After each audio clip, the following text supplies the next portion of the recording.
So I'm just taking a daily walk, and here's just the road, and you can see here they're doing some construction up there. But just on this hillside, somebody decided to grow collard greens, and I see beans in there, and they'll just grow. Now, with this, I don't even know if it's actually somebody who has anything to do with this actual compound, or if it's just people that walk by and then see there's actual land that's being used, that's going unused. And I was thinking, when you have cities and things like that, there shouldn't really be any space in cities where you just have like grass. I mean, you can have grass and flowers and things like that, but I think there can be something done in cities all over the world to have a lot more of the land that's in there to be actually farmable land. Have people farming that land, have people harvesting from that land, even if it's just like a small amount here and there. I think it's good to kind of have the knowledge of where the plants come from. People can see them. People in the neighborhoods can take chances to actually come and cultivate that land, and you still have that connection to it, and you're also there in the city. But yeah, this is something I see here in Kenya more than I do in the United States of America, although it's starting with things like the rooftop farming and the hydroponic farming and things like that. So this is the thing about Kenya. You find homes like that.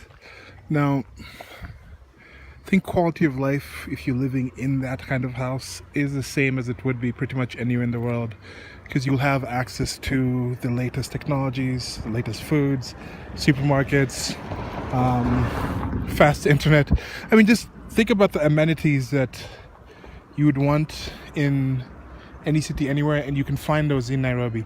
So this is a thing that you see. I think no matter where you go, you have situations where if you have the right amount of resources, you can make a home. But one thing I do see here in Nairobi more than I do in other places is like this right here. It's a multi-million-dollar home, probably. It's definitely multi-million shillings. Even I think in dollars it would be. Might be. No, I don't know. Actually, I don't know the cost of architecture and things like that here. But you see right here next to it, that could be somebody's land that they're using. But the people who are working the farm there, even this gentleman over here working in the farm here, he could be easily making less than $1 a day, or just around $1 a day. And then you have situations where somebody there in that household is spending the salary that this person makes on just a weekend out. They're spending the month's salary of the people who work a whole month at this place right here.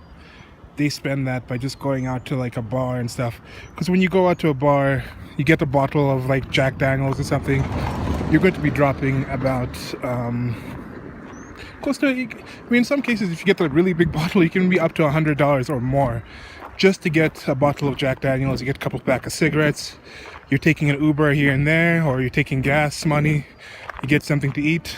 You get a situation where some of the people living in these sort of homes are spending enough to pay all the people working in this land out here for a month. They're spending that on a weekend. So I get to see that kind of, and I've not just seen it here. I've lived in the United States of America, in the DC area. When you're living 100 miles or 100 kilometers away from the White House, and also 100 kilometers away from the murder capital of the country with the inner city of DC, and you see those two different lives, those two different lifestyles. So I do understand why some people can look at some places and say like, oh, this is incredible, these people have so much more. But then I don't know what I'm getting at here. It's a part of humans, it's a part of humanity. I just wanted to show you guys that. You see, that's the thing. You can ask, do the people living in that mansion need it? Do these people who are building these mansions, what's the point of these? Because I also wonder, so there's a lot of construction going on in Kenya, and I'm wondering, who's going to be living in these homes? Who's making the kind of money to live in these homes? But then you ask, okay, the easy question is to ask, do you need a 20-room mansion?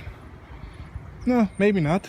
But I could also ask those same people who are there farming, do they need 50, like, I don't know, 100 or 200 square meters, however the size of the land they're farming there is?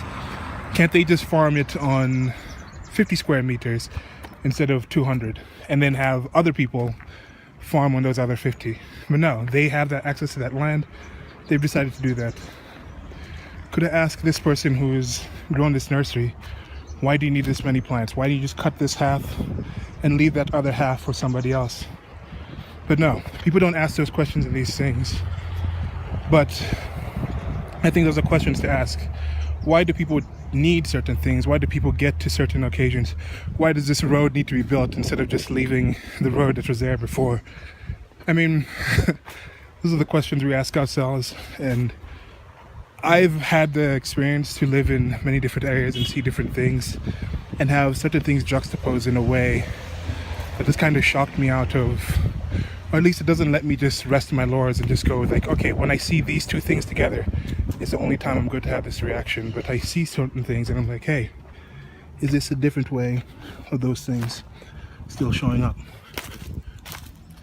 Yeah, so what do you guys think? What are certain things that you used to assume that, hey, this is somebody who has too much stuff? This is a situation where somebody should have more or less than they have. And then you later on went and found out that, hey, maybe they actually have a reason for that. Or how many things in your life do you actually think that, hey, maybe I can reduce on this and this?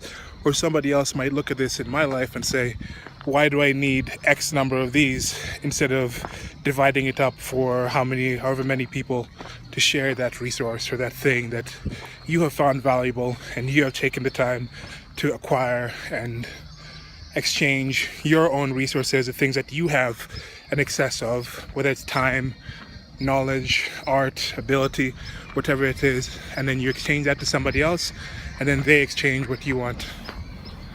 So I think this is pretty cool. I can imagine that if it was like the United States of America or certain places, sometimes they block off these places. Like if it hadn't been raining, I wouldn't be coming down here if it was raining. But I think it's kind of a cool thing to be able to actually just walk through a construction site like this. And I think you have people in certain places in the world where they have a lot more roads and things like that. They also have a lot more regulations where they'd probably ensure that you can't just have people walking through your construction site like this, recording, watching, looking, and seeing the way things are coming together.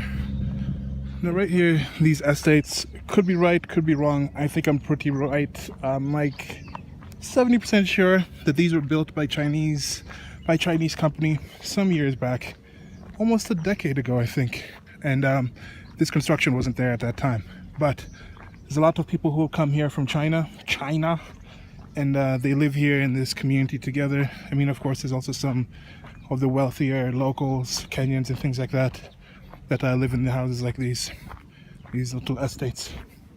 Okay, not little, but they build these estates where people come and live there together. So that's it for the This Is series. This is in the This Is series where I just kind of walk around a place that I'm living in or that I'm at and kind of just give you my thoughts on things that make that place the place that it is. And that is Loresho in Kenya. I have more on Loresho in my This Is series if you want to check that out. So one thing that my life of moving around has granted me is this ability to kind of try and see things in a different way, or at least to be exposed to certain things in a different way. Like these natural stairs that were on the screen right there. People needed to get up. How could they get up there? They just walked. Enough of them did, enough of them took footsteps in certain places, and those created this natural staircase. Whereas somewhere else, they might just actually go in and build it up and put it in a different way, put some scaffolding or something, and it would look different. But it's the same thing. The same way they wanted to just get up. In one place, it's more natural. You can see it in a more raw form. In another place, it's more built up. So you may not see it and you may consider it to be unnatural, or this is a human influence thing. When it's just our biology, it's our needs, it's our wants, it's what we can afford to do, what we can't. The same way you see that huge mansion next to those farms. The same way you see the segregation with the Chinese community. They have the ability to afford to segregate themselves in that way, in that kind of luxurious sense. Whereas you have also different kinds of segregation when you have situations where you have certain communities in Europe, in United States of America, of immigrants who are relying on the welfare state, and they can also afford to segregate themselves in their communities. So you just see different things in different ways, but the same things happen for different reasons. Different things happen for the same reasons.